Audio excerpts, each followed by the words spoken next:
Bueno, buenos días, tardes a todas las personas que están interesadas en este webinar en el marco de la campaña de emergencia climática Atlántico, un esfuerzo que desde Barranquilla más 20 y desde otras organizaciones como Foro Costa Atlántica y el Youth Climate Fund buscan fortalecer el movimiento climático en no solo en nuestro departamento, sino también consolidar una ruta de acción, una declaratoria de emergencia climática que nos pueda ayudar a posicionar la urgencia de combatir el cambio climático en la agenda local, por supuesto regional y nacional. Me gustaría mucho que conozcamos esta experiencia y también podamos aprovechar a nuestra speaker, María Antonia Tigre, quien es una mujer muy conocida en el mundo del derecho ambiental, tiene una amplia experiencia, ahorita mismo, por ejemplo, es fellow de litigio climático global del Sabin Center y pues también hace, bueno, investigaciones, TED Speaker, está como directora de América Latina para la Red Global de Estudio de Derechos Humanos y Medio Ambiente, donde está trabajando con, bueno, académicos, profesionales, en cómo se avanza desde el derecho a esas nuevas demandas, cómo el derecho también nos ayuda para potenciar ciertas acciones que puedan resolver algunos de los desafíos globales, en este caso el cambio climático. Y bueno, queremos que ella nos cuente sobre el litigio climático, cuáles han sido como esos grandes logros, bueno, cómo también o desde cuándo el litigio es una de las herramientas también claves para avanzar en la lucha contra el cambio climático y demás. Así que María Antonia, muchas gracias por aceptar nuestra invitación. Estamos súper felices de tenerte hoy aquí. Y bueno, vamos a hablar, ella va a hablar también mucho en inglés, así que todos y todas pues van a estar contando con su traducción y bueno, también para que podamos avanzar profundamente en estos temas, ¿sí? Y podamos aprender cómo usar mucho de esto para nuestra campaña en el Atlántico, Emergencia Climática Atlántico, por una declaratoria de emergencia climática. Muchas gracias, María Antonia, y bueno, te cedo la palabra. Ay, muchas gracias. Es un grande placer estar aquí. Um, so I'll switch to English now. And I apologize that I'm not speaking in Spanish, but I'm from Brazil, so I speak more of a portuñol than an actual Spanish. But it's a pleasure to be here and help frame some of the questions on this very important conversation and talk a little bit about my experience in climate litigation. And I just started this new position as the Global Climate Litigation Fellow at the Sabin Center for Climate Justice for Climate Change at Columbia University.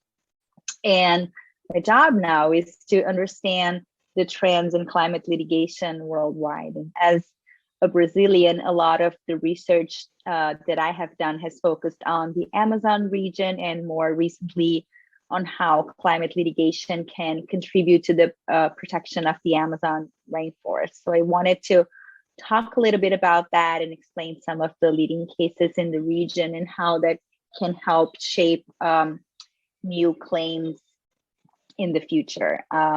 So I have started my academic career by studying the cooperation between the countries that share the Amazon rainforest and how that translates into legal obligations and responsibilities. And as an environmental lawyer, a Brazilian environmental lawyer, obviously the protection of the Amazon rainforest is something that deeply concerns me.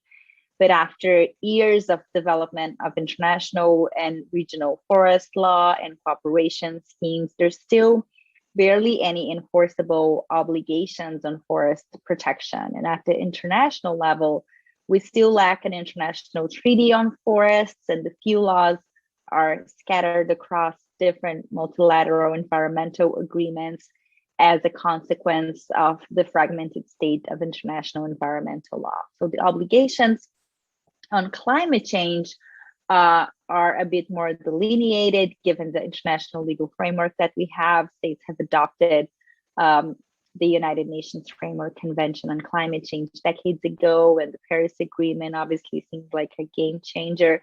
but still the ambition of states remains limited. So, and our path remains geared towards a future that looks nothing but grim. The science is very clear. We have a hotter future in the horizon, and we can no longer stop global warming from intensifying in the next 30 years. And this means that we'll have more heat waves, more floods, more wildfires, much like we have seen this year and the years prior to that. And that is only the beginning. Several scholars argue that we have already crossed core planetary boundaries for climate change, which could lead to a global environmental catastrophe. And the recently published IPCC report on climate change confirmed with high confidence the causation between anthropogenic emissions and the global warming they cause. We are responsible for what is happening to our planet, so we have a responsibility to do something about that as well.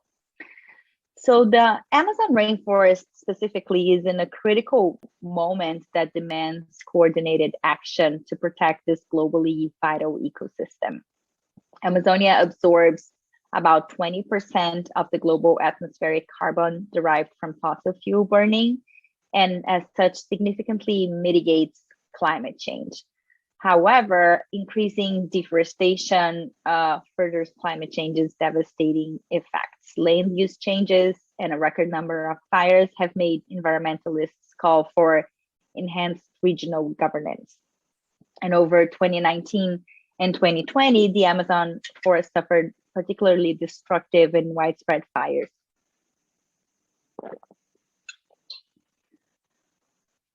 So,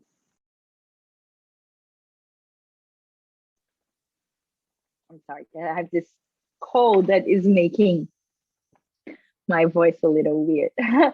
But deforestation is once again rising significantly after years of effective policies that were curbing rates, and science have cautioned that the Amazon forest might be approaching an irreversible tipping point for regeneration and climate change emissions. The coronavirus has worsened these conditions, negatively affecting the forest and the people who depend on it. A study published this year showed that parts of the Amazon forest are no longer acting as a carbon sink and are instead emitting more carbon than they absorb due to deforestation and forest fires. So this is very significant because this role that we talk about in the Amazon rainforest is shifting. And there's a question of responsibility here as the Amazon rainforest becomes an emitter of greenhouse gas emissions. So is there a shifting legal regime that's coming out of this tipping point as the Amazon becomes a net source? I think that's one of the questions that we're going to have to address in the near future.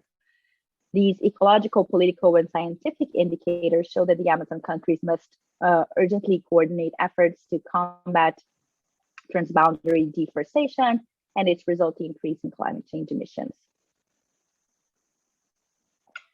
As defined in the recent IPCC report, we have a carbon budget and a moral obligation to respect it. Since policymakers have overlooked it, citizens and NGOs have turned to courts for an answer. What is the responsibility of states related to climate change? In the absence of government action, climate litigation has acted as a regulatory gap filler, pushing passive or absent climate policy boundaries. And through innovative strategies employed by plaintiffs worldwide and groundbreaking judicial intervention, proposals to adjudicate climate change have proliferated.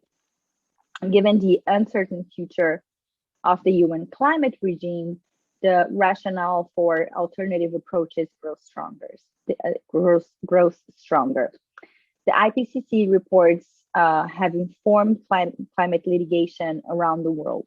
Courts in the Netherlands, Germany, France, Pakistan, Australia, Colombia, Brazil, and the US have used the information from the IPCC to inform their decisions, to ask for higher ambition from countries and more responsibility from private companies as well.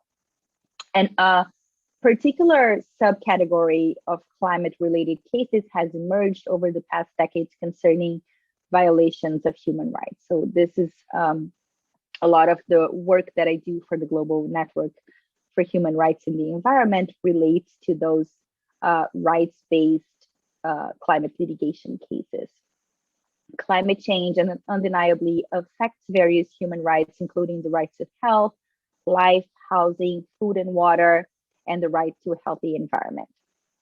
International and regional human rights treaties require state parties to secure to everyone within their jurisdiction certain human rights and freedoms, including their climate dimensions.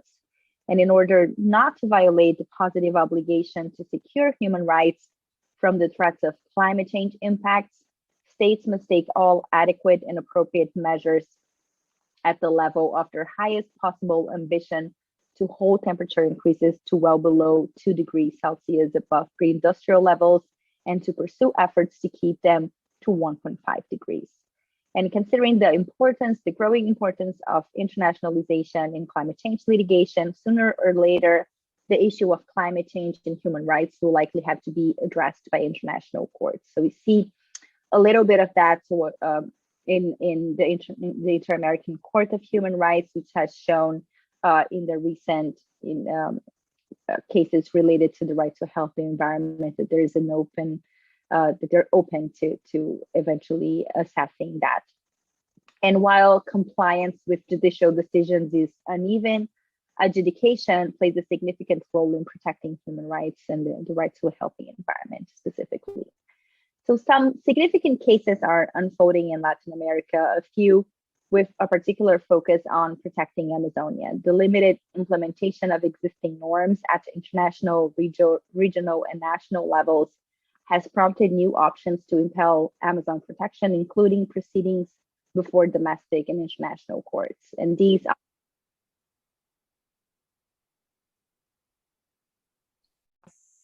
yes, it's out. Okay, like it muted. Now I have the sound, but I can't hear you.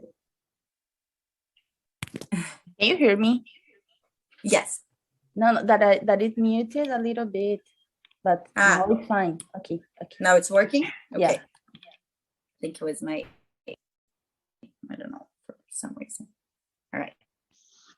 Is this better? Okay.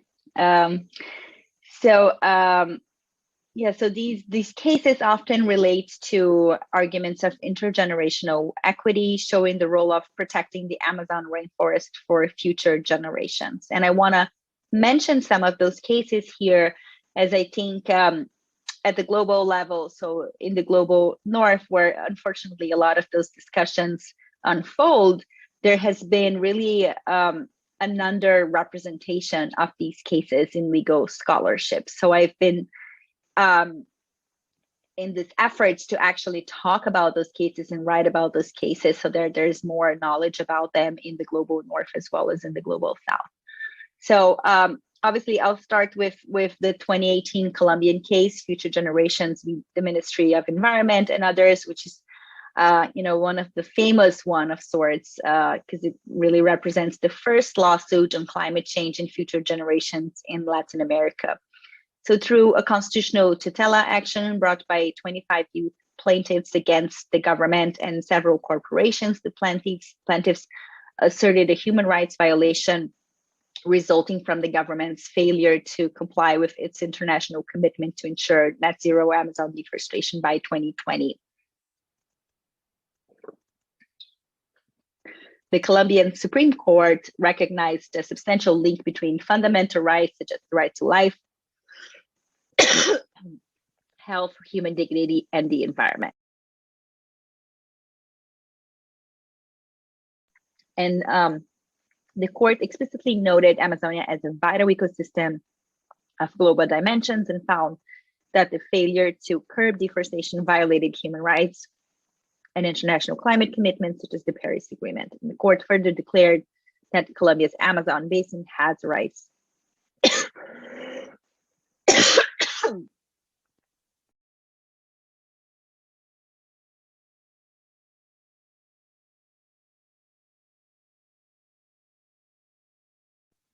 sorry. So a similar claim,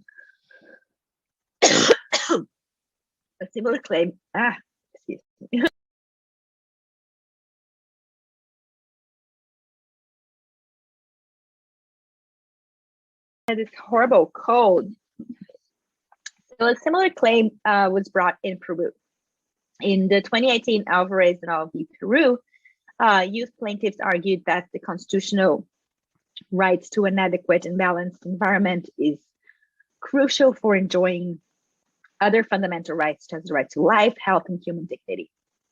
So comparable to future generations, the plaintiffs say that the government failed to take sufficient climate action and uphold its Amazon deforestation plans. The plaintiffs seek to enforce concrete goals and actions to achieve net zero deforestation by 2025, including adaptation and mitigation measures.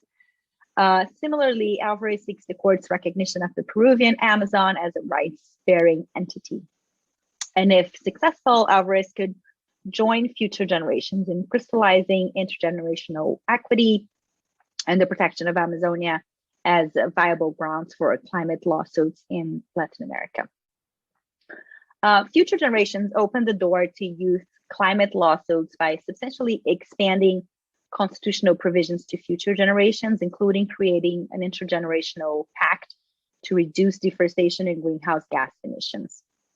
Similarly, in Alvarez, the plaintiffs argue that the government's insufficient action on climate change will significantly impact the rights and lives of Peruvians born between 2005 and 2011, thus violating a myriad of domestic and regional norms, inspiring an expansion of invocable rights for climate lawsuits.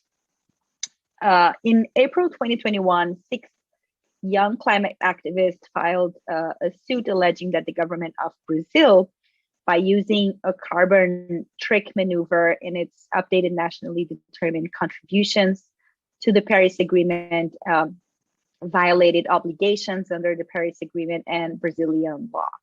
Brazil submitted an updated NDC in 2020 that maintains a 43% emissions cut by 2030 goal, but raises Brazil's estimated baseline emissions from 2005. And in effect, the plaintiffs allege that this would allow Brazil to emit 400 million more tons by 2030. So rather than reducing emissions, they're actually increasing because of this trick that they made in their NDC. So the plaintiffs allege that this accounting maneuver violates obligations in international constitution and federal laws. That's also an ongoing case. The Amazon rainforest is also featured prominently in Brazil's climate litigation, with several new cases questioning forestry and land use changes. And I'll mention a few that are relevant here. There are many, many more. Brazil has been coming up with new cases. Every week there's something new, so it's hard to mention them all. But several cases were filed by the Amazon Task Force, which is a task force from the Ministério Público of their different offices that work on combating deforestation. And they target multiple stakeholders, including the federal government, environmental agencies, and private ranchers. There's one case that significantly calls on the federal court to order command and control measures to contain illegal deforestation caused in 10 hotspots of deforestation in Amazonia. These hotspots have been identified by the Brazilian Environmental Agency and should have strengthened auditing, but that has weakened significantly under the current administration and due to COVID-19. And another very interesting case, it's a tort case actually that was filed this year, in which the Amazon Task Force targeted a rancher for the deforestation of a large cattle area, seeking accountability for climate change. And this is the first time that plaintiffs have requested climate damages calculated based on the value of emissions that deforestation has caused. And the case is also grounded on the right to a healthy environment, showing its reach beyond the traditional state's obligations towards a duty of care and extended here to private parties. Additionally, 2 lawsuits filed by the same political parties before the Brazilian Supreme Court directly target climate governance. So one calls for the government to mobilize resources from the Amazon Fund, and the other to resume the disbursement of the National Fund on Climate Change and reactivate its governance bodies. In the second case, the plaintiffs seek an injunction requiring the fund to prepare an annual plan for using its resources. And both cases held public hearings to collect expert views and clarify the facts related to climate change. And they're still pending, but these three cases will likely reshape climate litigation in the region by allowing collateral climate change mitigating effects to be achieved through the protection of the Amazon via the right to a healthy environment. Moreover, I think one of the important issues to mention here is that protecting the Amazon entails protecting its inhabitants, and that includes over 350 indigenous groups. The remaining natural ecosystems are found primarily on indigenous lands, and a recent study showed that indigenous peoples manage or have tenure rights over a quarter of the world's land surface and intersects about 40% of all terrestrial protected areas and ecologically intact landscapes. And this study supports recognizing indigenous peoples' right to land, benefit sharing and institutions, as it is essential to meeting local and global conservation goals, which are at the core of climate mitigation strategies in many developing countries. Indigenous peoples' traditional knowledge and philosophical foundations indicate how the anthropocentric discourse of nature as a service provider needs to shift to a nurse-centered dialogue of nature as a free and autonomous agent independent of humans. This includes embracing the concept of in harmony with nature and perhaps going beyond that to grant rights to nature, as has happened in several countries in Latin America. The reinterpretation of traditional theories provide an innovative exchange that contributes to a different framing of human-earth relationships and law and policy debate. We can draw essential lessons from indigenous populations as we consider how states can protect the remaining forests that we have. The role of indigenous groups is significant in regional climate litigation, as these groups have proven central to climate governance. And this theory of the rights of nature as well has also been adopted by some courts in the region. Forests are at the core of the response to climate change, and they can be a significant carbon sink, but also one of the biggest emitters of greenhouse gas emission due to deforestation and forest fires. They represent a very contentious point in climate change negotiations. They provide public goods, including climate regulation, which benefit endless people at a global level for basically free. They also provide private goods, such as timber and other natural resources, which are generally found underneath them. Given the competing interests, forests, unsurprisingly, still lack an international legal framework. The point of contention usually relies on economic factors and how the public benefits provided do not give the countries that own these resources, usually developing countries, any economic benefit. But given the role of forests in climate change, I believe that we'll soon see many new climate litigations that relate to that. There are several questions that remain open as new cases emerge. What should the remedies be? How can we frame the responsibility of countries for transboundary harm related to climate change? What is the extraterritorial responsibility of countries? How can we broaden access to justice to ensure that these claims reach the courts? And do countries, or should countries, have unrestricted access to their resources? How much can countries still rely on economic development to justify destroying the forests they still have? And what role is there for developed countries which have destroyed their own forests centuries ago?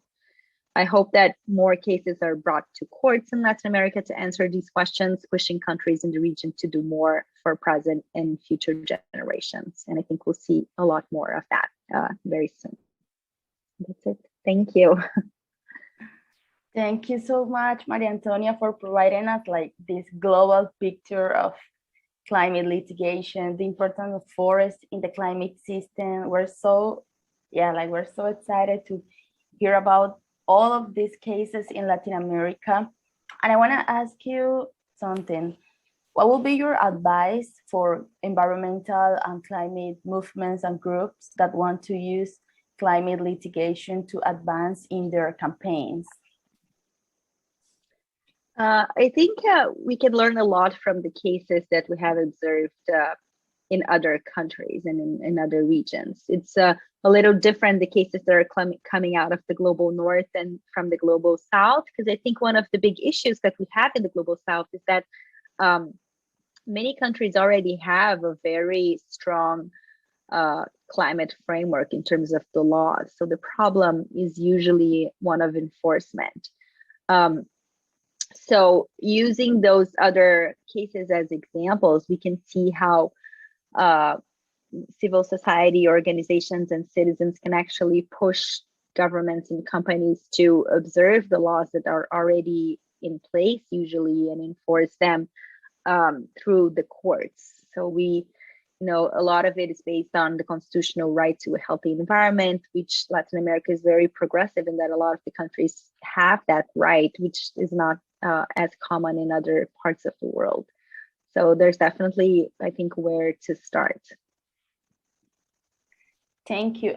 Do you maybe have a reference of a case that is focused in marine or ocean ecosystems? Not from the top of my head. I don't know, I'd have to look into it a little bit, but not that I remember. I know that there's some newer cases now in the global north that are focused on sort of offshore projects, like oil exploitation in the North Sea, for example, or offshore wind. So things like that, but not exactly on marine protection that I can think of. Thank you. And finally, what would be the importance that you see for involving future generations in climate action? What will be your message regarding that? Because I think that's a central element that we have in these climate litigation cases.